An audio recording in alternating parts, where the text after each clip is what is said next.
Olá, boa noite, tudo bem? Mais uma vez estou aqui para compartilhar com vocês esta live que fala especificamente sobre a doutrina espírita e também trago aqui a mensagem de Jesus. Obviamente que estou aqui, aliás, para poder compartilhar com vocês, dando sequência ao nosso período de estudo, para que a gente possa levar até vocês mais um pouquinho do que é a doutrina espírita. Naturalmente, continuamos aqui continuo enfatizando aqui, sempre no início das nossas lives, que não se trata de proselitismo, de querer transformar alguém em espírita, ou também trazer aqui algum tipo de pensamento atual, querendo transformar as pessoas em adepto desta filosofia, desta ciência, desta doutrina e naturalmente desta religião. Importante frisar que o meu intuito aqui é apresentar o que é a doutrina, que muitas vezes somos confundidos com outras religiões, né? Respeitando todas as religiões, e é claro, esse é o nosso dever, respeitar a religião das outras pessoas. E todo mundo tem direito de exercer a sua fé da maneira que quiser, desde que sua fé não seja prejudicial a nenhuma outra fé existente. Muitas pessoas às vezes, ou algumas pessoas às vezes, se colocam como donos da verdade. Essa também não é a minha intenção aqui. Pelo contrário, é descobrir um pouquinho da verdade de Jesus dentro desta interação, dentro desta doutrina, e assim compartilhar com os amigos, compartilhar com as pessoas. Se você quiser, inclusive, compartilhar esta nossa live para outras pessoas, amigos seus, amigas, conhecidos que gostam da doutrina espírita, ou pessoas que sejam curiosas a essa metodologia religiosa, também eu peço que faça isso. É importante para que outras pessoas também tenham a oportunidade de nos ouvir. Eu vou, primeiramente, como sempre, fazer uma prece, pedindo a Deus, agradecendo a Deus por esta permissão, e ao mesmo tempo pedir a Ele que nos conceda paz, saúde, serenidade e harmonia. Então, convido a todos vocês que estão nos acompanhando, e agradeço a todos que estão acompanhando, que fechem seus olhos, assim como eu, e possamos orar a Deus. Pai querido, nós te agradecemos por tudo que tens feito em nossas vidas, pela oportunidade da vida, da reencarnação, pela oportunidade de estarmos neste mundo para poder, ó Pai, levar a todas as pessoas um pouquinho do conhecimento doutrinário, um pouquinho daquilo que aprendemos em nossa vida, para que as pessoas também possam, Pai, até mesmo aquelas que durante a nossa live nós sabemos que conhecem até mais do que nós mesmos que estamos falando, mas que possam, Pai, agradecer a essas pessoas, que o Divino Mestre Jesus possa adentrar os seus lares e possa visitar cada casa, cada cômodo da casa, Peço também aos mentores espirituais que continuem nos dando a oportunidade de podermos estar aqui. Que a gente consiga ouvi-los, senti-los, intuí-los, para que a gente possa colocar em prática em nossas vidas, em nossa vida cotidiana, aquilo que aqui falamos e aprendemos. Obrigado, Jesus. Muito obrigado. Que assim seja. Gente, eu vou ler aqui, já de início, vou ler aqui um pequeno trecho bíblico, que está a Bíblia Sagrada, porque hoje nós vamos falar de duas situações. Nós vamos falar da reencarnação e da desencarnação. Então nós vamos falar da vida e da morte no plano físico. Aqui falaremos muito mais sobre aquilo que intuímos, aquilo que aprendemos em nossa vivência no dia a dia, não só em nossa vivência, mas também em nossa vida e os estudos que fazemos sobre esses dois temas. Temas esses que são de extrema importância para a humanidade, que é o início da vida, é a vida no plano físico, e também o fim, que é a saída do plano físico para o mundo espiritual.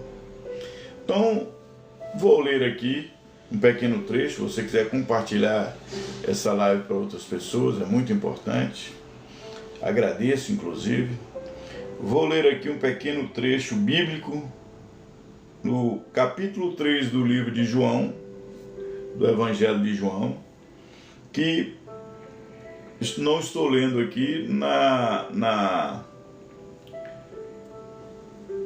no Evangelho segundo o Espiritismo. Eu estou indo aqui na essência, na raiz, na tradicional, na Bíblia, que diz o seguinte: havia entre os fariseus um homem chamado Nicodemos, um dos principais judeus. Este foi ter de noite com Jesus e disse: Rabi, sabemos que é mestre vindo de Deus, pois ninguém poderia fazer esses sinais miraculosos que tu fazes, se não fosse com ele. Jesus respondeu: em verdade te digo,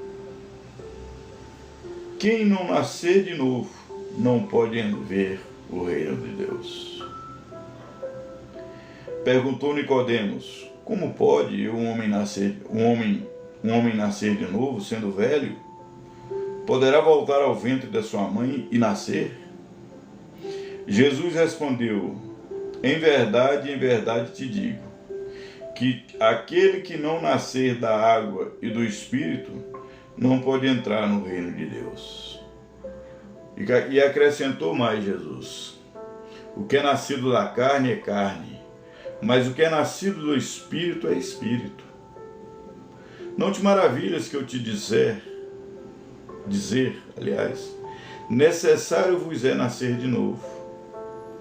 O vento sopra onde quer, e ouves a sua voz, mas não sabes de onde vem, nem para onde vai. Assim é todo aquele que é nascido do Espírito. Nicodemos perguntou: como pode ser isso? Jesus respondeu: tu és mestre em Israel e não compreende essas coisas? Em verdade te digo que nós dizemos o que sabemos e testificamos do que vimos. Contudo, não aceitais o nosso testemunho? Se vos falais das coisas terrestres e não crestes, como crereis se vos falar das coisas celestiais? Ninguém subiu ao céu senão o que desceu do céu, o Filho do Homem que está no céu. Assim como Moisés levantou a serpente no deserto, da mesma forma importa que o Filho do Homem seja levantado, para que todo aquele que nele crê não pereça, mas tenha a vida eterna. E aqui no no versículo 16, diz: porque Deus amou o mundo de tal maneira que deu seu Filho unigênito, para que todo aquele que crê não pereça, mas tenha a vida eterna. Gente, esta é um estudo muito profundo e apropriado para falarmos das coisas espirituais. Nicodemos ali foi ter com Jesus à noite, até porque creio eu que durante o dia seria constrangedor a ele, sendo ele um líder, um dos maiores líderes ali daquele povo, da sinagoga. E ele foi então perguntar com Jesus, ter com Jesus e indagá-lo sobre a questão de entrar no reino dos céus e saber de onde vinha ou de onde vinha aquele todo entendimento que Jesus estava ali ensinando e fazendo inclusive curas e tudo mais que foi feito durante o seu ministério ali para o povo israelense. Ou melhor, para o povo judeu ou ali na Palestina, para toda aquela população. A reencarnação, nós vamos então buscar compreender que Jesus disse: em verdade te digo, que se alguém não nascer de novo, pode ver o reino de Deus. A doutrina espírita, ela se baseia em alguns princípios. E o princípio, a coluna vertebral, ou o princípio da coluna, ou toda a sua estrutura da doutrina espírita, baseia-se nos ensinamentos do Mestre Jesus. Às vezes as pessoas, e outro dia eu estava vendo, as pessoas tentando contradizer a doutrina espírita, não aceita a doutrina como cristã. E diz que, outro dia eu estava vendo um padre falando a respeito de que dentro dos centros espíritas se pratica adivinhação, se pratica, uma obra, as curas que são feitas, são inclusive feitas pelo demônio. Isso é um grande engano, porque toda coluna, toda a égide da doutrina espírita está em nosso Mestre, que é Jesus Cristo. Às vezes, as contradições e princípios de uns porque não conhecem, e outros porque às vezes são líderes religiosos e o avanço e o conhecimento das pessoas e o aumento de membros que começam a estudar a doutrina e essas pessoas acabam indo para a doutrina espírita e começam a frequentar os centros, começam a frequentar as casas espíritas, incomoda alguns líderes religiosos.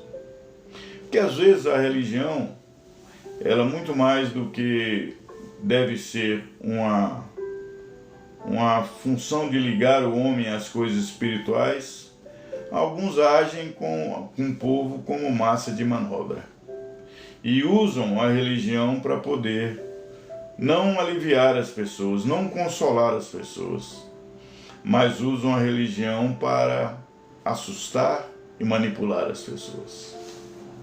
O Espiritismo, em seu princípio doutrinário, entre eles a crença em Deus, a comunicação com a espiritualidade, a reencarnação, enfim, a sua base de conhecimentos ou a sua base de estudo dentro do cristianismo, um dos princípios é a reencarnação. O que é a reencarnação? Qual o conceito da reencarnação? Aqui, Emmanuel, no Evangelho segundo Allan Kardec, aliás, no Evangelho segundo o Espiritismo, diz o seguinte: a reencarnação é a volta da alma ou espírito à vida corpórea, mas em outro corpo especialmente formado para ele, e que nada tem de comum com o antigo. Passamos aqui alguns anos, todos nós, nascemos, passamos aqui alguns anos, e depois voltamos ao mundo espiritual. A nossa matéria, que é o corpo físico, ela permanece aqui. E a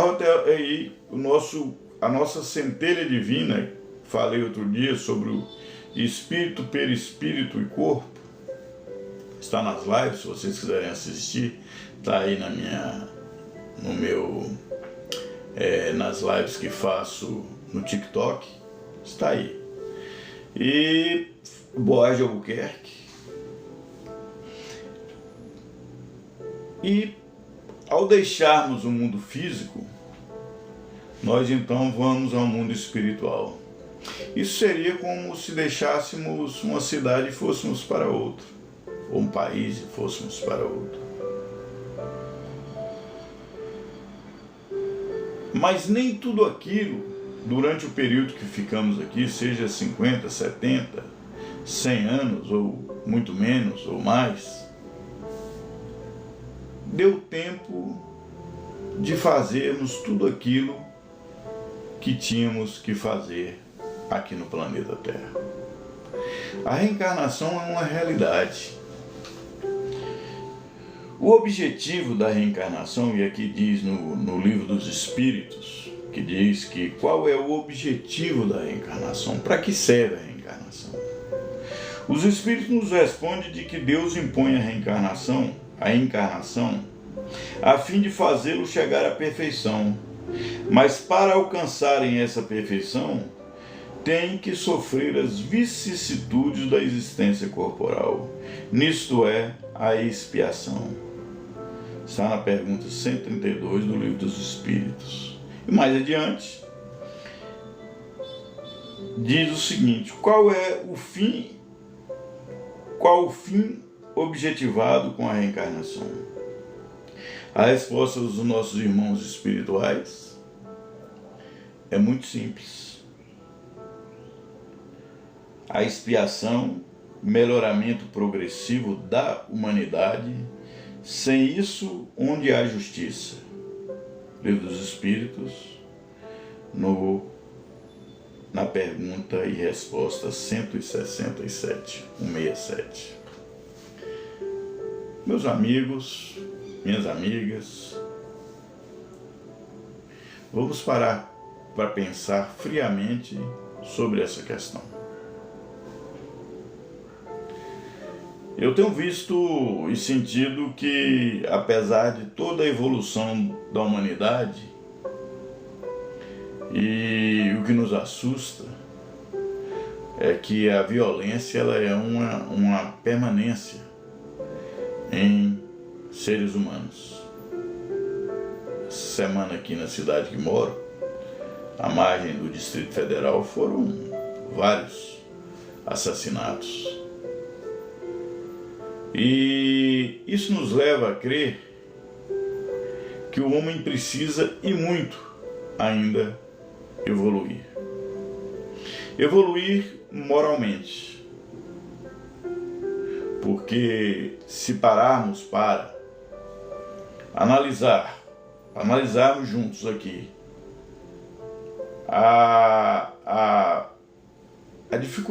as dificuldades da vida humana e como se transformou em um processo de perecibilidade a vida e de insignificância para outros seres humanos. alguém vai, tira a vida de outra pessoa, e depois de outro, e depois de outro, e assim caminha a humanidade. É assustador. A vida humana perdeu a sua essência, o seu valor.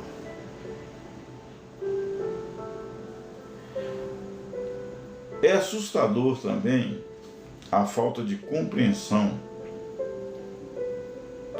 desta palavra chamada reencarnação. Por que reencarnamos? Por que voltamos ao mundo físico? Alguém pode indagar e dizer por que não evoluímos no mundo espiritual? Deus cria espírito todos os dias e nasce espíritos, e para cada reencarnado, para cada ser humano aqui na Terra reencarnado, há 6 desencarnados.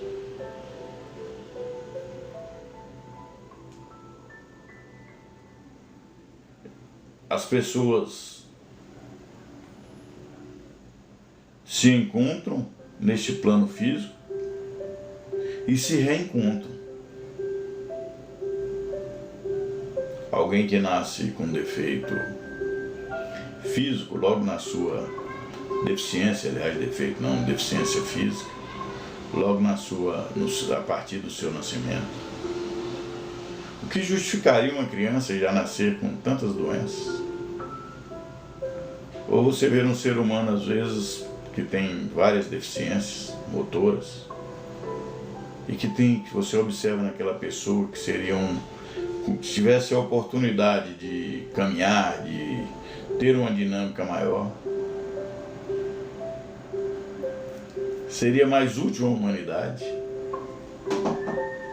Ou você imaginaria, por exemplo, pessoas que nascem... Deixa eu abrir aqui que deve ser meu neto. A minha neta, dá um beijo no vô, tá? Você falou que vai dormir aqui, eu? Ela vai dormir aqui em casa. Minha neta veio para dormir, ela e meu neto. Dá um beijo aqui no vô. Que é o Benício, meu neto. Dá um beijo no vô, tá? O Benício gosta de você. Você também. Eu gostaria. Eu tô fazendo a live. Eu tô fazendo a live. O vovô daqui a pouco vai para lá. Tá? Tá desligado esse. Tá sem bateria, vou ter que ligar por bateria nele, tá bom? Então deixa o vovô ficar agora. Daqui a pouco o vovô já vai sair daqui uns minutinhos, tá bom? Tchau. São essas maravilhas da vida que reencarnam e vêm pra gente. Por empréstimo. E assim, gente, Deus nos concede a oportunidade de poder vivermos aqui. E estava falando sobre as desigualdades físicas, e hoje vamos falar também sobre uma humanidade que tem várias desigualdades sociais. E além dessas desigualdades, nós então analisaremos, ou podemos fazer também essa introspecção a respeito de que por que uns nascem na miséria e outros nascem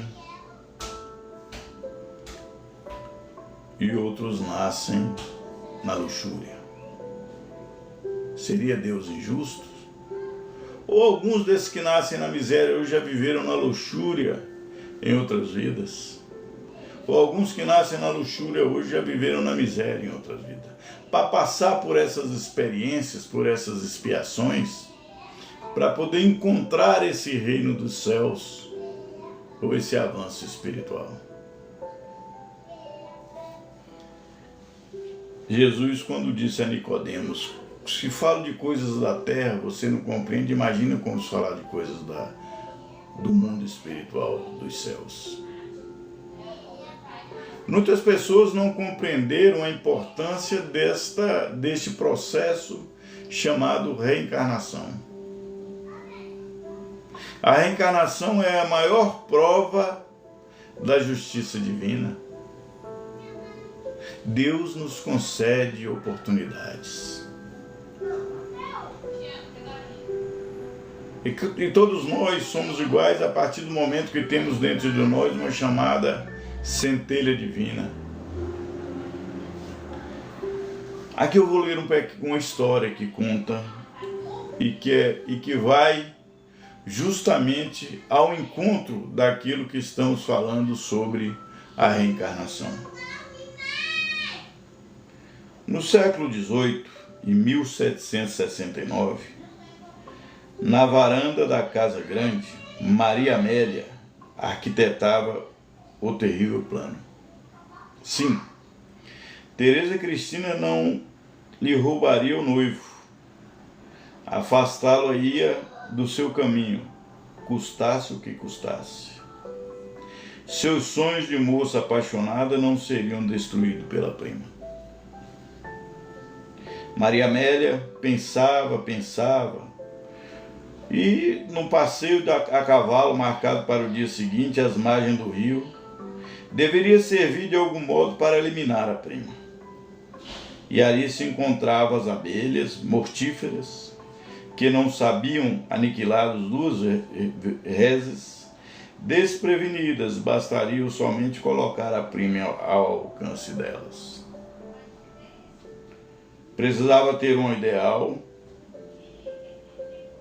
Surgiu-lhe então o plano macabro, assustador. Ia assustar o cavalo no local mais próximo.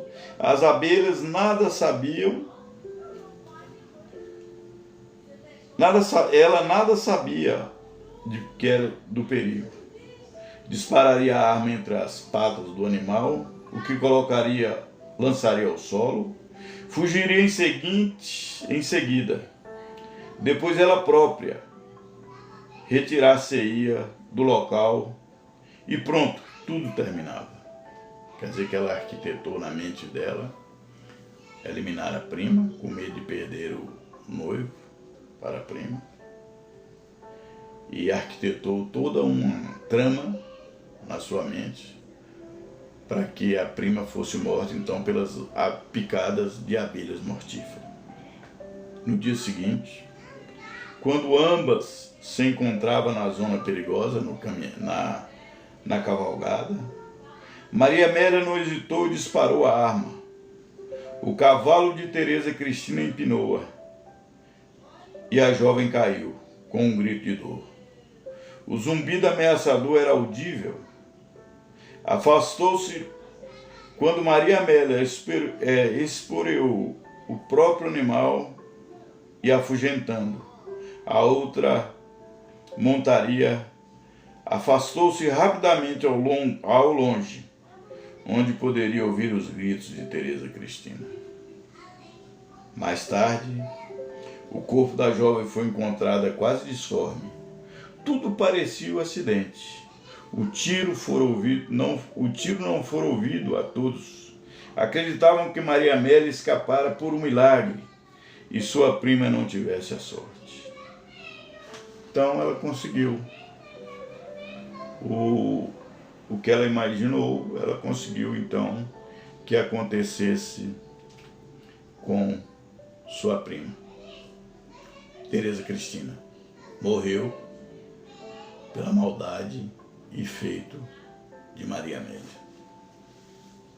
Olha, interessante, queridos amigos e amigas. As abelhas voltaram a atacar a moça morta num piquenique. Olha bem. E logo em seguir, a notícia esclarece que várias moças que reuniam num piquenique, às margens de um riacho, em fazenda próxima, foram atacadas por abelhas ferozes. Uma delas, a mais atingida, veio falecer num dos hospitais da cidade, enquanto era atendida pelos médicos. Isso aconteceu 200 anos depois. A lei cumprira-se E Maria Amélia, pela bênção da reencarnação, resgatou sua dívida.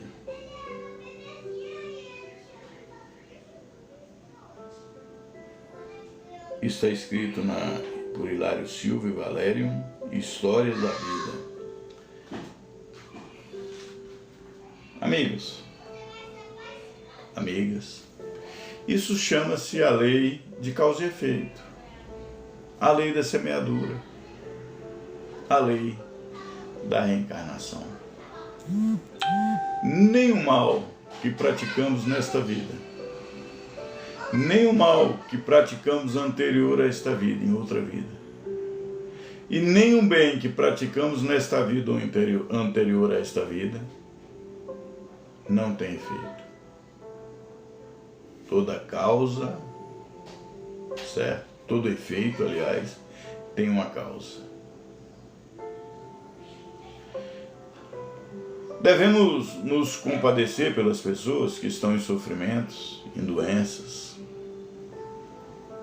Devemos nos compadecer pelas pessoas que chegam a este mundo com doença. A nossa missão aqui não é outra senão a prática da caridade e a prática do bem. Eu não quero discutir religiosidade.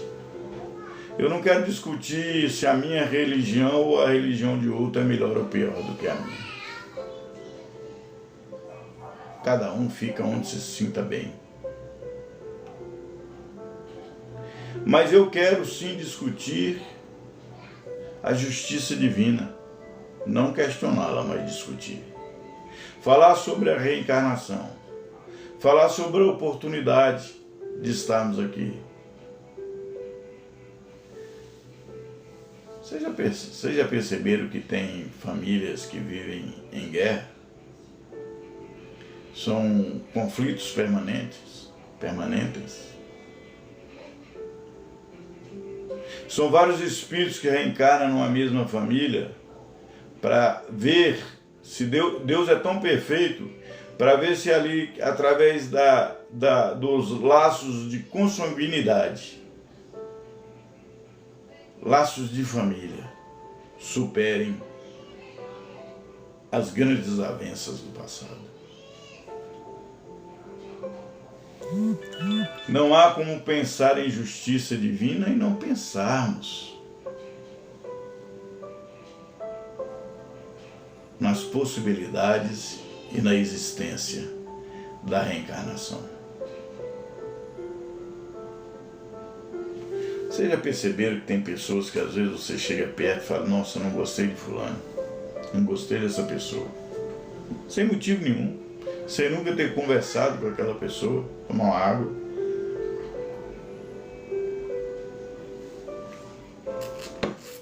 E tem outras pessoas que você se aproxima e toma conhecimento, parece que foi sua irmã, seu irmão, algo especial, cria-se uma verdadeira afinidade.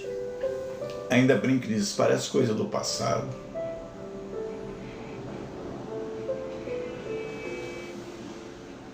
Amigos e amigas, a reencarnação é um fator lógico e real.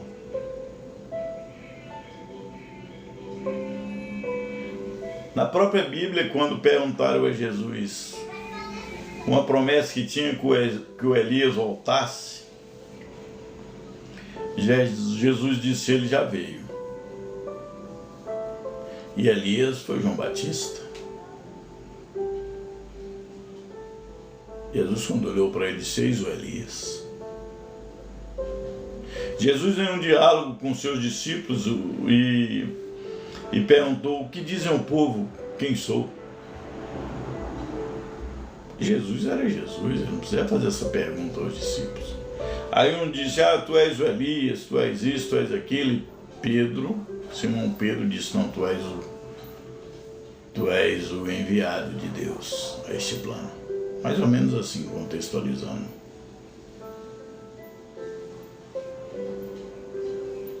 Tem uma pequena história de uma senhora que ela, toda a reencarnação, ela casava com o mesmo espírito, não vou dizer com o mesmo marido. Esse espírito vinha e eles se casavam e nunca esse casamento ia até o fim. No meio para frente eles se separavam. E dizem que ela chegou do outro lado, certo? Ela veio, casou, viveu até o fim. E chegou do outro lado e disse: agora eu cumpri minha missão. Foi até o fim, não preciso mais voltar. Suportei ele até o último dia da minha vida. E os mentores espirituais disseram: não, nada disso. Você vai ter que voltar e casar com ele de novo, viver com ele. Porque sua missão não era suportar, era amar. A nossa missão neste plano terrestre, nessa trajetória reencarnatória desse pequeno espaço de tempo que vivemos aqui, analisa você, analiso eu. Outro dia nós tínhamos 12, 13, 15 anos, como passou rápido.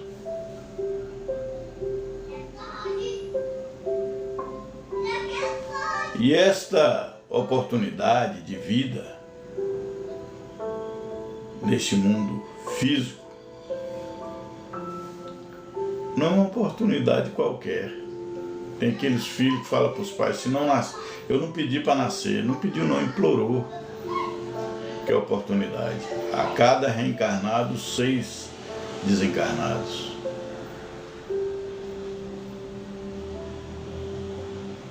Se começarmos a ver o planeta em que vivemos, não como um lugar só de maldade, de ruindade, mas começarmos a ver a oportunidade de mudarmos, principalmente nós, para melhorar a humanidade, como Emmanuel diz,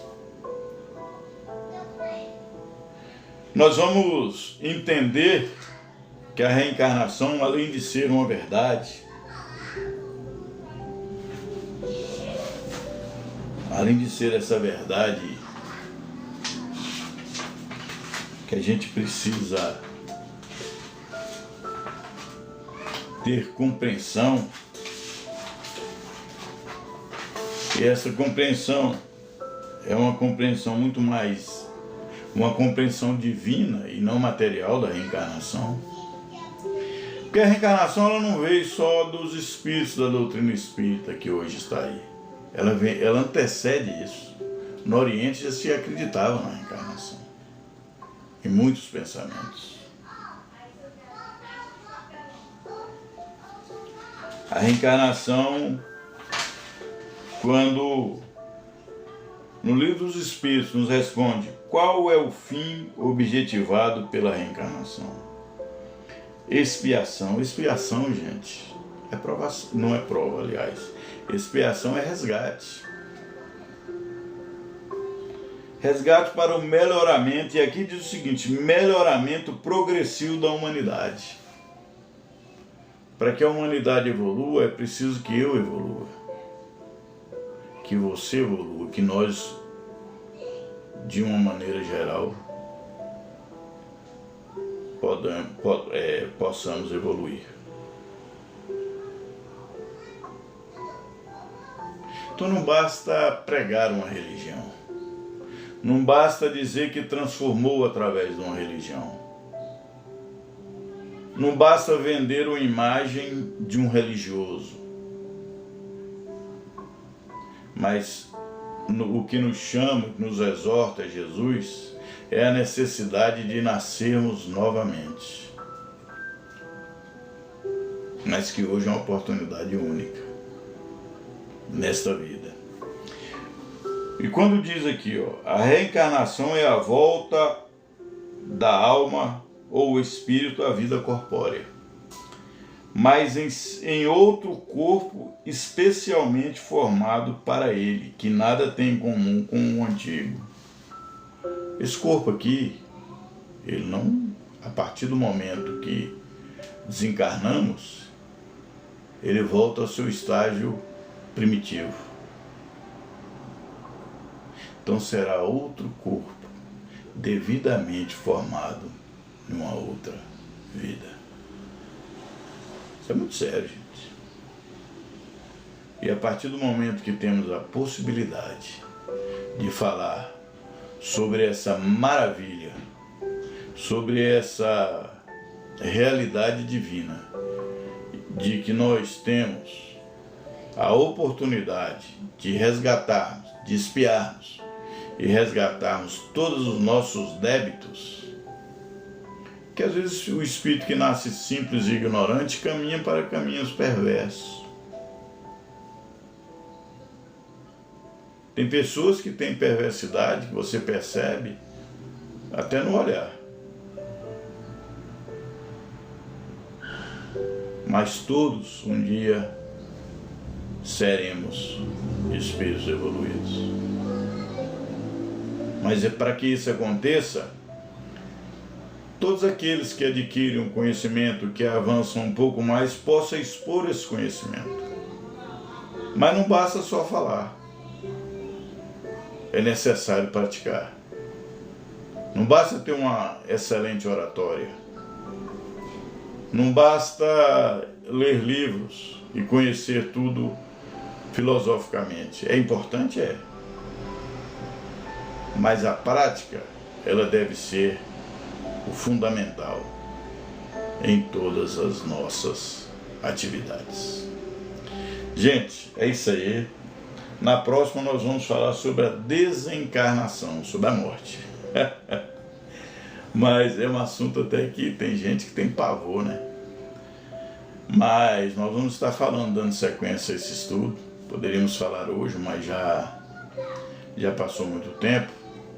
E nós vamos hoje encerrar sobre a reencarnação. Chamo vocês para, aqueles que queiram e possam, pegar um pouco d'água para fazermos nos centros espíritas, nas casas espíritas, chamamos de fluidificação da água. É a oportunidade que temos de pedir aos nossos mentores espirituais, de pedir a Jesus, para que coloque um santo remédio, para que qualquer doença que porventura tenhamos possa ser curada.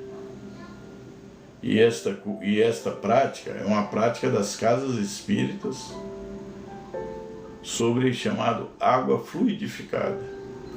Fazemos uma prece e pedimos então a fluidificação da água para que ela se transforme em remédio. Pois se nós acabarmos essa tese de estudos, nós vamos falar sobre a importância do chamado culto no lar, e vamos estar esclarecendo mais isso mais para frente. Tá bom, gente? Então convido a vocês para fechar os olhos e que a gente possa agradecer a Deus por esses minutos que tivemos aqui, pela oportunidade, por tudo aquilo que tem feito em nossa vida. Agradecer os ensinamentos do Mestre Jesus, a sintonia espiritual qual buscamos na nossa vigilância em nossos dias. E pedimos ao Mestre Jesus que, assim como vós transformaste a água em vinho nas bodas de Caná, numa casa, em um casamento, pedimos aos mentores espirituais que traga dos laboratórios espirituais o remédio necessário para todos os copos de água ou outros instrumentos que foram colocados em todas as casas que estão acompanhando esta live, para que traga, enfim, a cura de nossos males. E assim agradecemos, Jesus. Muito obrigado, Jesus, que assim seja. Gente, aí fica o nosso agradecimento. Que Deus nos ilumine, nos guarde. Fiquem com Deus. Tenham um excelente domingo.